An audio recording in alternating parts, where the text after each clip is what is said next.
Welcome to this episode of CGTN live streaming. I am Xu Xingchen. I'm here in Heihe in northeast China, a city along the Sino-Russia border, and the 9th Sino-Russian Culture Fair is being held in the city and here in Heihe Museum.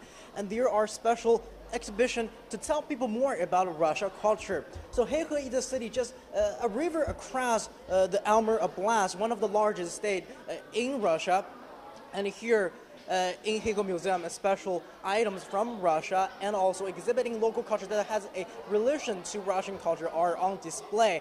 And to navigate this museum on this special occasion, and I'm going to need a little bit of help from local people. And here we have Tatiana from Russia and Zhang Zhao from Heihe University, which is the only higher education institution here in Heihe.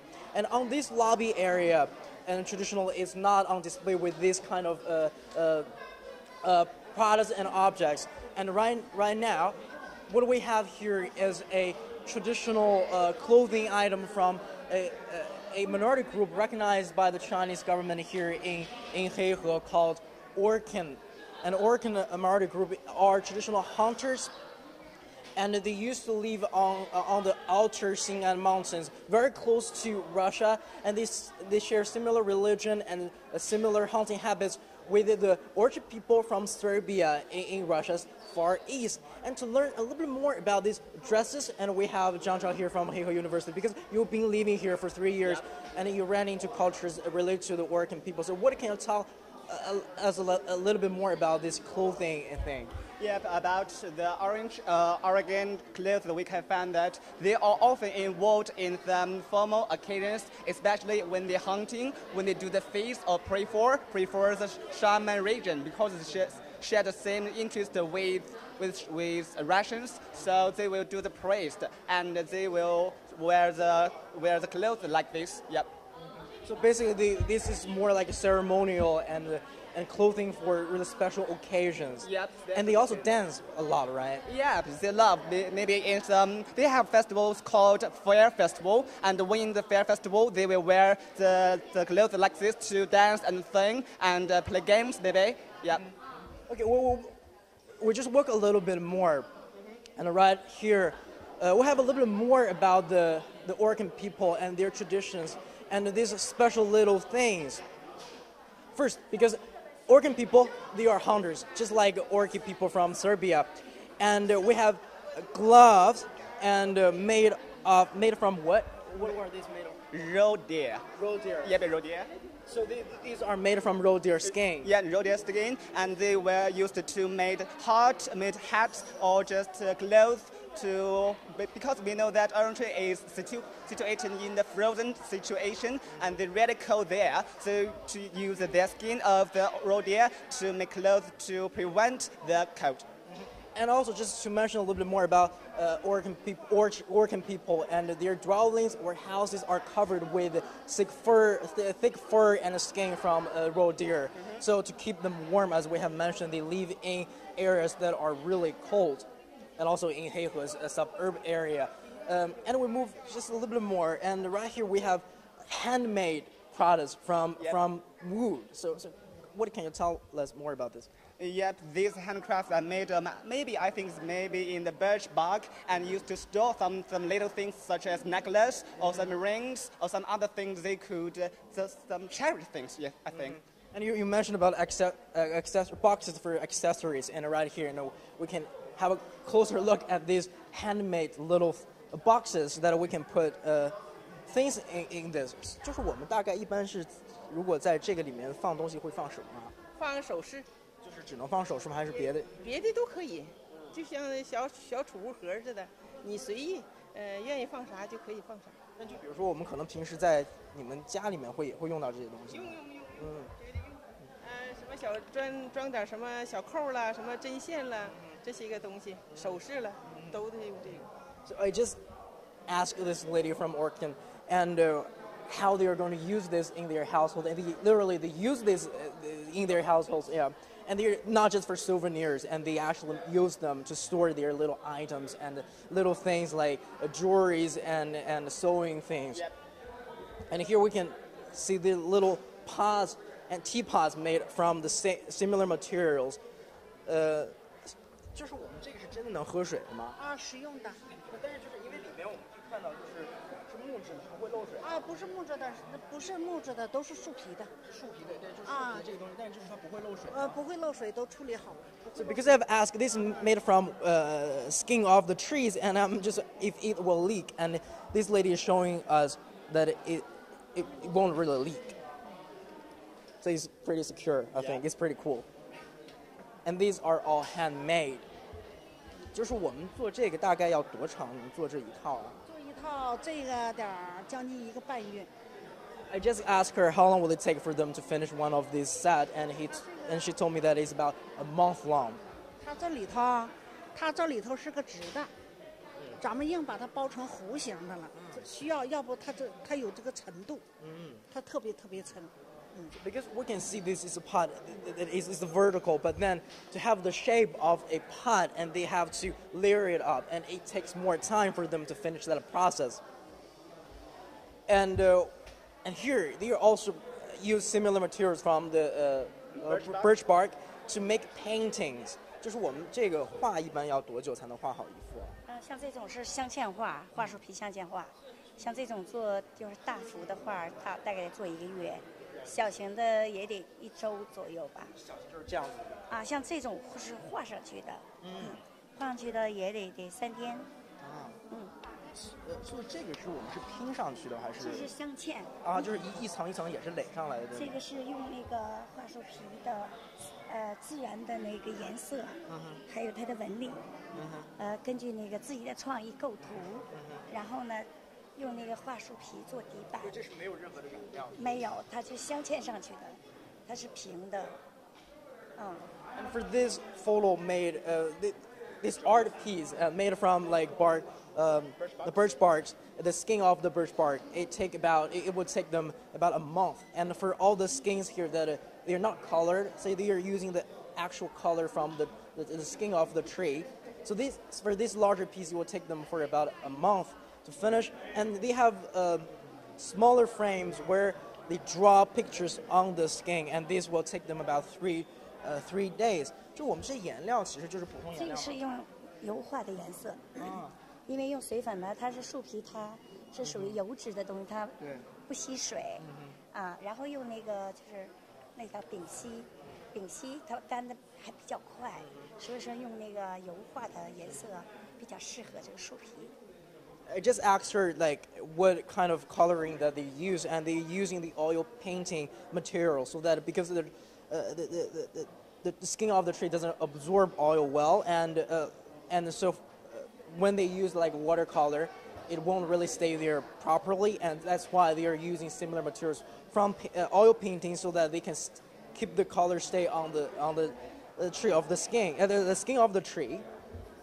And we're going to walk here a little bit more. So for Zhang Chao, have you ever actually bought this? Have you ever actually bought this thing yourself? No, maybe this is a little bit expensive for me. A little bit expensive, maybe. So I do not buy it anymore.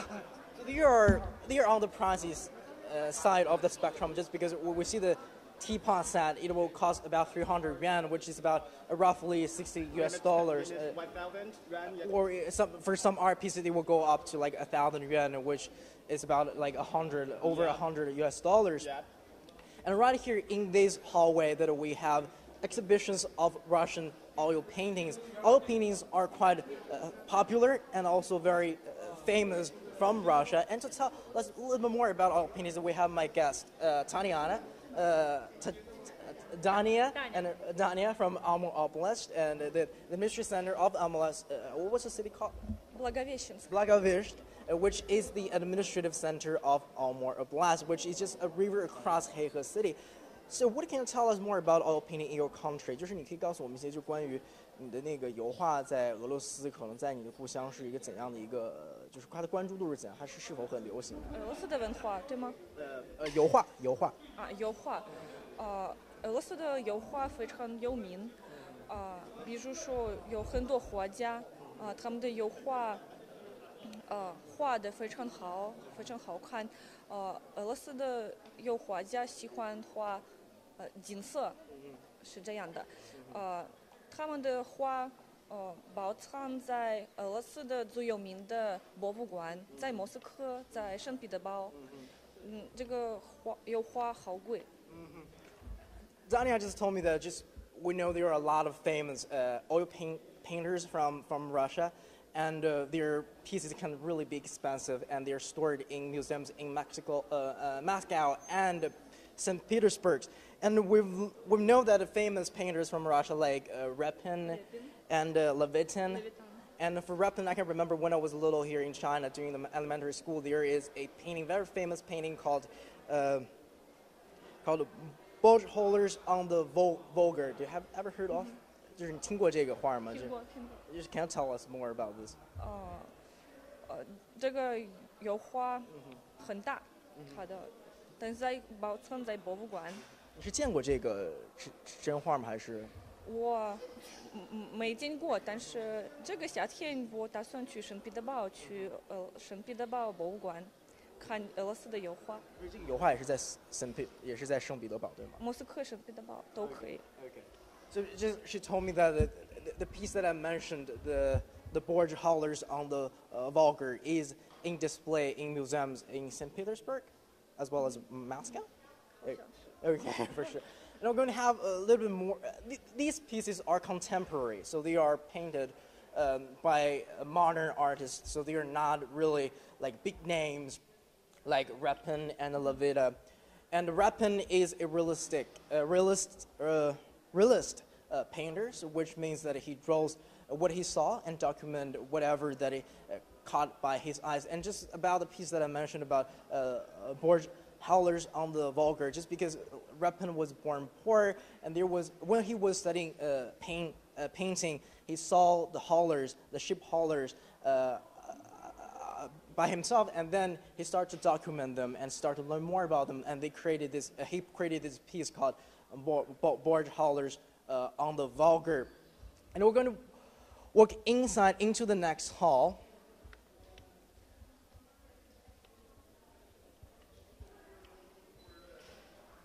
And right here we are going to have a little bit more of and some people might be familiar with the items on display here.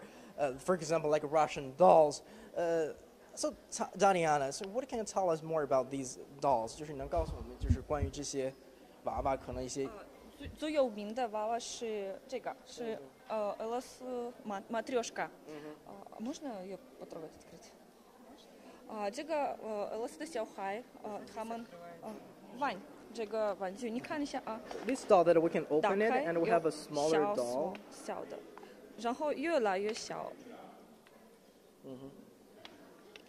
他们是这样玩的。还有一个，那个是最小的小娃娃。Девушка, что отражают матрешки в нашей культуре? Ну, вообще материнство. 这个小娃娃表现是母亲。So this doll represents mother. 对，它里面有孩子。所以。最小这个就是孩子吗？对。And the smallest will be the baby. Маленький, можно сказать, ребенка, да, отражает? Ну, здесь меня в данный момент отражает, это я изображаю подруг. 他说的是，这个是跟他的女朋友送的。Вообще можно матрешки все что угодно сейчас изобразить. 但是матрешка的外貌有各种各样的，你们看一下。So we can see there are different faces on the dolls, and the dolls will have smaller dolls inside. But what can we do with these dolls except like playing with them? 就是我们一般除了就是因为我们好玩有趣，但是就是其实它有一些别的一些用途的嘛。还有可以内部装修。Like they can be like decors and to decorate your houses. 但是我们是可以在里面放东西的嘛？一般其实你们会放东西吗？就是在这个娃娃里面放东西。不可以，里面有。这个小东西，мы же внутрь ничего не кладем. Just because I asked her if that we can actually put all the smaller dolls out and store things in them, so they don't typically do that. 他讲的是这个是小玩具。So they're just little toys.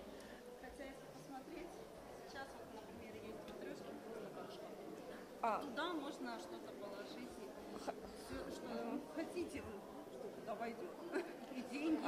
还有一个 Matryoshka 里面没有别的，这个是我们的城市的博物馆，里面可以放各种各样的东西。And on this doll, actually, this is one that it doesn't have the little dolls inside, and the people can actually store things inside of this bigger Russian doll. And this is the museum in Blagoveshchensk, the administrative center of Amur Oblast, which is a river across from Heihe city. So let's check out this thing. So these are candles. 就是这些是蜡烛，然后其实 and they are handmade 是手工的，对吗？对，这个是蜡烛，вы сами делаете。您自己做的，这都是自己做的蜡烛，手工艺品。他说，在俄罗斯这个是保护家庭，是家庭的象征。Okay. Just the ladies behind the counter and told my translator, my helper, that these little things can bring luck and protect the households. And also these are all handmade. Are they also made from, like, 就是这些也是蜡的吗？对。So the entire is like candle, so it will melt down. неважно. 都是蜡的。Okay.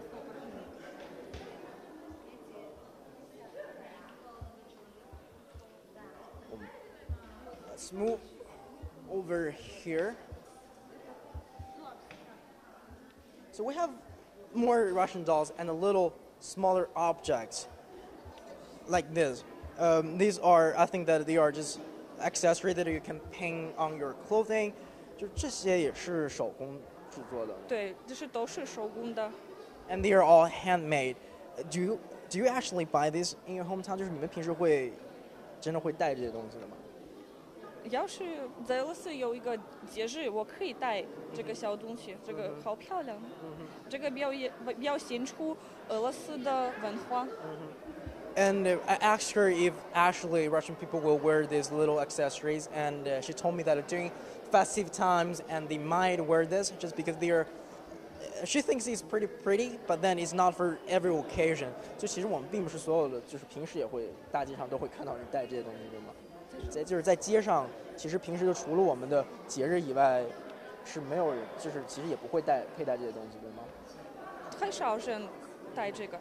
So few people wear this if it's not a festival or festive time. So we walk over here. So we have more dolls.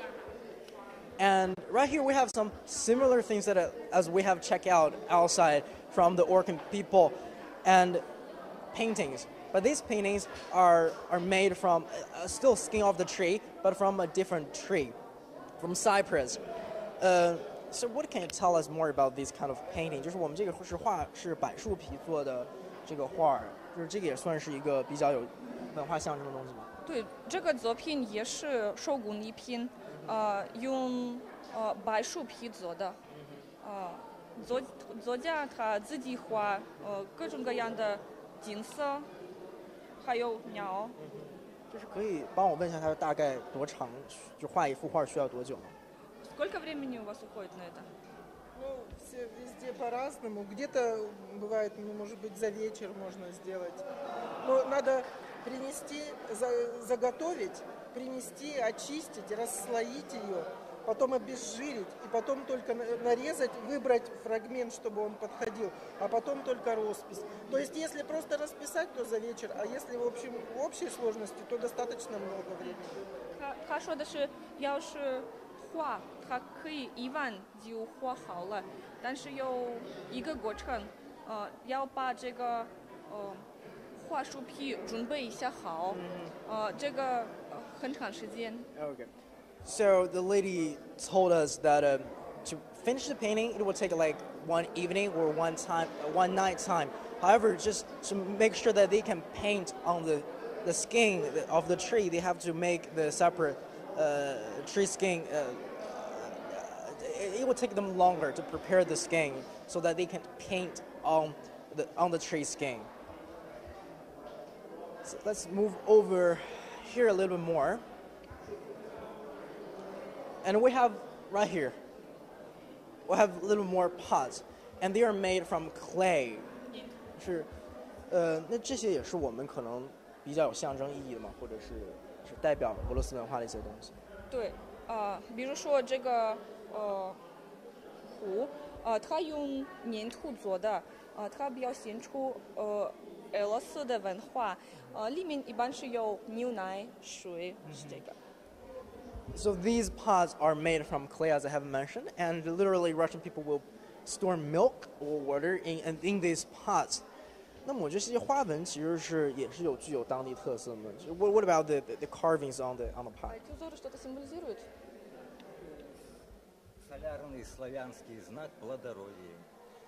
Волнистой линии земля, вспаханная точки это семена.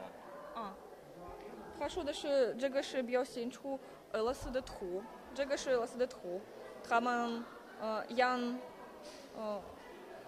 蔬菜，是这个意思。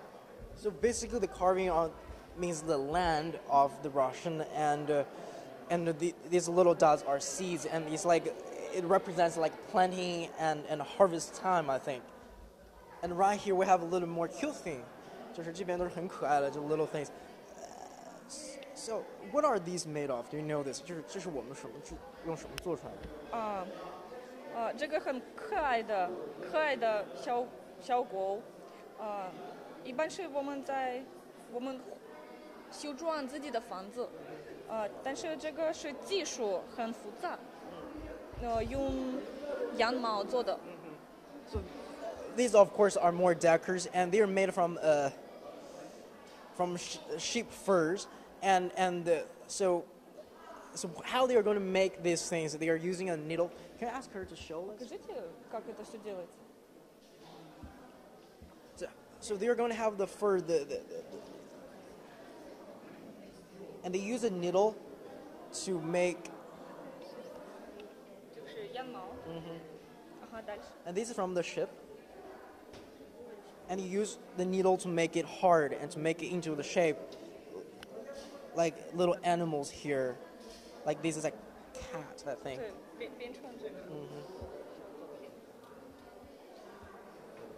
And there are more similar. The similar technique is also using to make clothing, and we're going to check them out.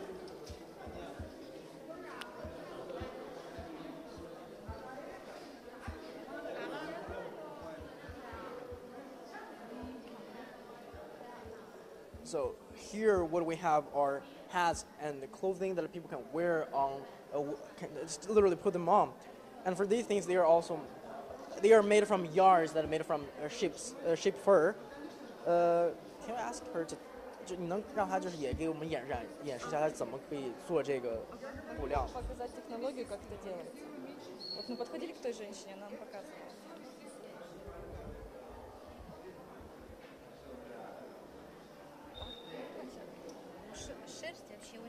So they she have to tear these things into thin layers and lay them out. 他说的是这个羊皮非常复杂的技术，但是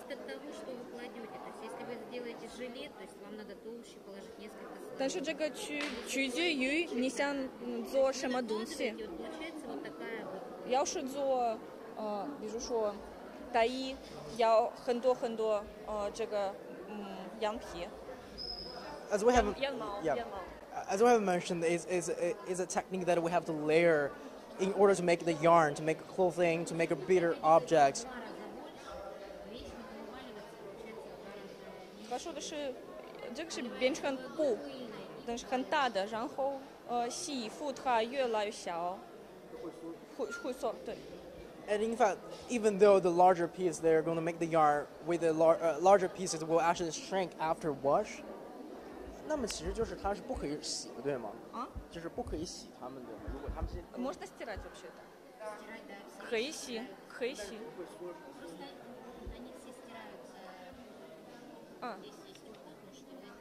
他说的是在这里有建议，洗的建议。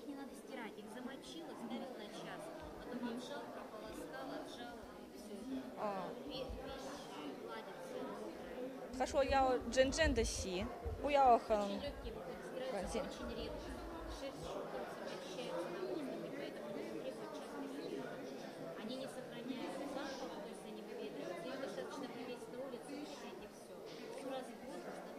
他说的是因为这个是自然的，但是常常不要洗常常。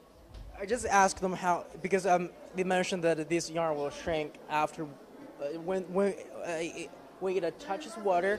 So I asked them how they can actually clean them, and there's a special guide to how to clean this kind of clothing made from this kind of material, and you have to hand wash it, and water temperature cannot be more than 30 degrees to 40 degrees Celsius, and you have to hand wash these things in order to keep them in shape.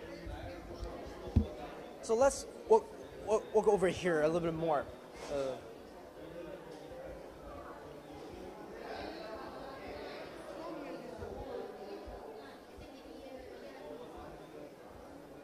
So I haven't really properly introduced my two helpers. One from Russia and the other from Heihe University. So tell us a little bit more about yourself, Tatiana. You can definitely speak really well Chinese. So how long have you been learning Chinese? 就是你学中文多久？我学中文5年了，5年多了。但是我在学校我第一次来北戴河，在北戴河有一个俄罗斯的导游，他跟我说，一次苹果。我问妈妈苹果是什么？妈妈不知道这是什么。然后他们，我上中国学校在俄罗斯学习中文，然后呢我上孔子学院，孔子学院毕业以后我上大学，汉语系，现在我当汉语老师。So Tatiana just told me that she's been learning English for 5 years, Chinese for 5 years, and she went to university for Chinese, and then she went to Confucius Center to learn a little bit more Chinese. And she mentioned that why she got interested into learning Chinese just one time he visited 北戴河，对吗？北戴河 is a Chinese city, 北戴河, and during the trip, and she got hooked with Chinese, and that's why she started to learn Chinese, and now she is teaching Chinese in Russia, in her hometown. But what's your future plan for? Because now you can speak really well Chinese really well. So what's your future plan? 就是你之后想要就比如说继续做中文老师吗？就未来打算是怎样？现在我继续学习中文，因为汉语非常难，语法很难，但是我对中国文化、中国习惯很感兴趣。And Daniel just said that she is going to continue to learn Chinese just because it is a more complex language, and she hopes to learn more about Chinese culture and continue to teach Chinese in Russia. And about Zhang Chao is a university junior in Heihe University and study English, in fact. But you're not from Heihe. Yeah. So where are you originally from? I'm from Yantai City, Shandong Province. And so you've been here for 3 years. So Yeah. what's the experience like in Heihe? Because it's a border city that it's only less than half-hour boat ride to reach Amur Oblast. So do you have a lot of Russian classmates, actually?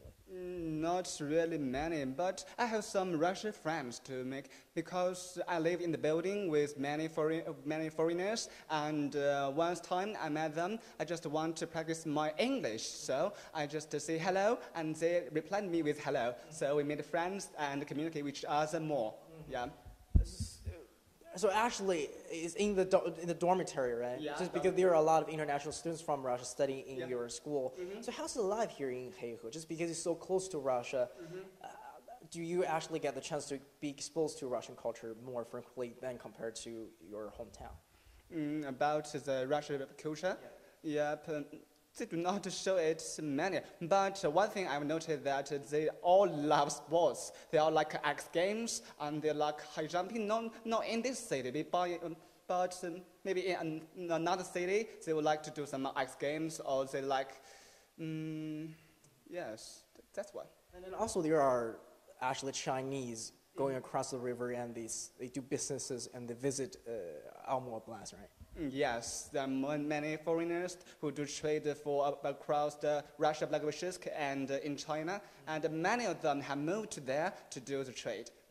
And in fact, I mean, as Zhang Chao has mentioned, like people from Russia, Amur Oblast, as well as people from Heihe, they've been trading with each other, and sometimes they take the half-hour boat ride to reach across the river. And for Russian people, they actually, if they want to visit Heihe, they just need their passport, right? 就是如果其实在布市的人来黑河，其实只要有护照就行了，对吗？对，我们有国内的护照，还有国外的护照。要是我们去黑河，我们把国外的护照买票就来黑河。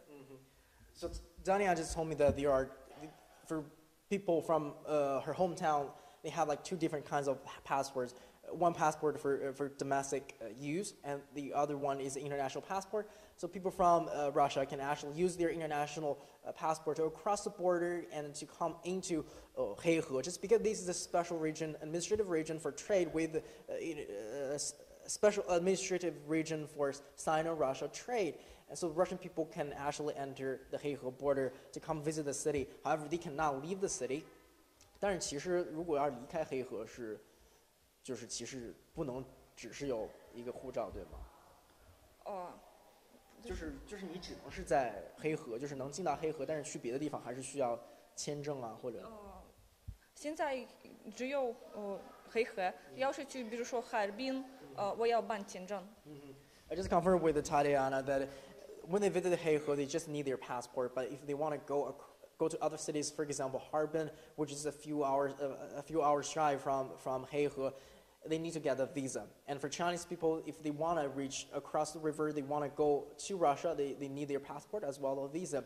And to just come back to the Sino-Russian Culture Fair being held here in Heihe, similar culture events are also being held in Amur Oblast to showcase about Chinese culture and Chinese products. And this fair will last about a month, both in Heihe and in Amur Oblast. And this is the 9th year for this event to be held. This is an annual event held in Heihe. So the purpose of this event is really trying to bring the two sides together to enhance cultural ties and also speak to local officials. And they also hope that this kind of cultural exchange can also boost economic ties between the two sides, between Heihe and Amur Oblast and Heilongjiang province where Heihe is and Amur Oblast, and as well as Sino-Russia economic ties.